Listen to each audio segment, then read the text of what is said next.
কখনো কখনো একটি গ্রামের ভাগ্য নির্ধারণ করে মাত্র একটি রাস্তা। সেই রাস্তা না থাকলে থেমে যায় শিশুর স্কুলে যাওয়া, কৃষকের ফসল বাজারে পৌঁছানো, এমনকি গর্ভবতী মায়ের হাসপাতালে যাওয়ার পথও।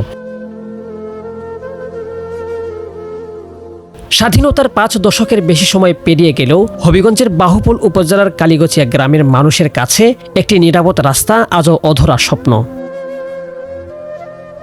বাহুপুল উপজেলার 4 নং সদর ইউনিয়নের মধ্যপুর চা বাগান থেকে প্রায় 2.5 কিলোমিটার দূরে অবস্থিত কালীগছিয়া গ্রাম। প্রাচীন পুঠিজুরি পরগনার এই গ্রামটি একসময় ঐতিহাসিক তরফ রাজ্যের অন্তর্ভুক্ত ছিল। স্থানীয়ভাবে এটি খাসিয়াপুঞ্জি নামেও পরিচিত।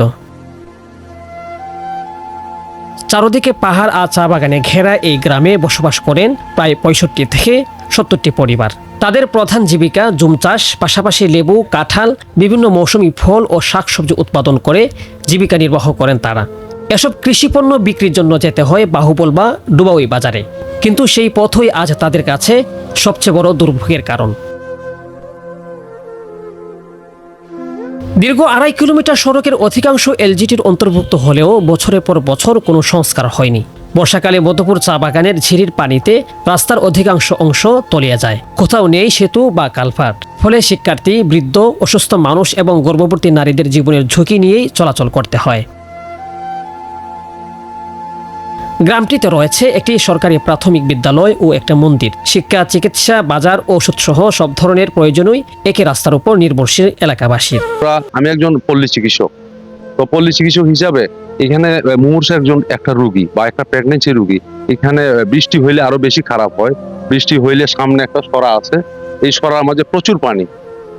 এই পানিটা যখন শুকাইতে গেলে প্রায় 8 থেকে 10 ঘন্টা সময় লাগে। কিন্তু এই রুগীরে আমি কিভাবে বাঁচাবো বা কিভাবে নিয়ে হাসপাতাল সম্মুখীন হই? আমাদের মধুপুর চা বাগান, পার্শ্ববর্তী এলাকা, প্রতিবেশী একটা চা বাগান, প্রতিষ্ঠিত একটা চা বাগান, কিন্তু ওই রাস্তাটা তারা আজকে 15 থেকে 16 বছর যাবৎ আমাদের উপরে মামলা দিয়ে হয়রানি করতেছেন। ওনারা কেন করতেছেন ওনারাই জানেন, ওনার স্বার্থটা কি। আপনার কাছে অনুরোধ, এটা নিয়ে আপনারা একটু কাজ করেন। স্থানীয়দের দাবি 2013 সালে এই রাস্তা চলাচল উপযোগী করার বিষয়ে হাইকোর্ট রায় দিয়েছিল, কিন্তু মধুপুর চা বাগান কর্তৃপক্ষ বাগানের মাঝখান দিয়ে রাস্তা নির্মাণের আপত্তি জানান। আর সেই আপত্তি থেকেই বাস্তবায়ন হয়নি চলাচলের একমাত্র রাস্তা। এলাকাবাসীর একটাই দাবি, উপজেলা প্রশাসন, জেলা প্রশাসন ও এলজিটির দ্রুত সরেজমিনে এসে সমস্যার স্থায়ী সমাধান করুক। আমি কালীগছিয়া গ্রামের একজন বাসিন্দা। আমাদের গ্রামে সরকারের আওতায় অনেকজন চাকরি করতেছে, কেউ পুলিশ আছে, কেউ ওই টিচার আছে, কেউ এসআই আছে, এভাবে বিভিন্নভাবে কাজ করতেছে আমাদের গ্রামের বা মধুপুর চা বাগান নিয়ে। তাদের সাথে আমাদের কোনো বিরোধ নাই। তারা আমাদের উপরে মামলা করছে, এটা আমরা জানি না। তবে মামলা এখান থেকে যে মধুপুর চা বাগানের যে মেইন রাস্তা পর্যন্ত মামলাটা, সেই মামলাটা চলমান। 15 বছর রানিং মনে হয়। সরকারের কাছে আমাদের আবেদন থাকবে, এইটার এটা আমরা ওই সুরাহ চাই। সরকার যেন আমাদের প্রতি একটু দয়া হয়। আমি কালীগছিয়া সরকারি প্রাথমিক বিদ্যালয়ের ভারপ্রাপ্ত প্রধান শিক্ষক। আমি 2010 সালে আমি সহকারী শিক্ষক হিসাবে নিয়োগপ্রাপ্ত হই।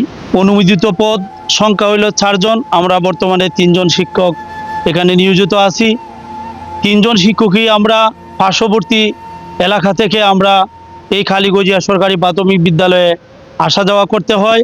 খালে অনেক পরিমাণে পানি, প্রায় 7-8 ফুট পানি হয়ে যায়। অনেক সময় মোটর সাইকেলটা পর্যন্ত আমাদের পানিতে তলিয়ে যায়। আমরা পরবর্তীতে মানুষ নিয়ে আমরা এই মোটর সাইকেলগুলো পার করি। আমার হাতে যে খাবারটি, এটা সরকারি বরাদ্দকৃত খাবার, এটা ছাত্রছাত্রীদের টিফিন। কিন্তু রাস্তা খারাপ থাকার কারণে তারা এই বরাদ্দকৃত খাবারটি তারা দিতে পারে না। তারা বাজারে, লালচিলা বাজারে রেখে চলে যায়। পরবর্তীতে আমরা ছাত্রছাত্রীদেরকে নিয়ে এই খাবারটি নিয়ে আসতে হয় আমাদের। একটি রাস্তা শুধু চলাচলের পথ নয়, এটি শিক্ষা, চিকিৎসা, কৃষি ও মানুষের বেঁচে থাকার অধিকার নিশ্চিত করার অন্যতম ভিত্তি।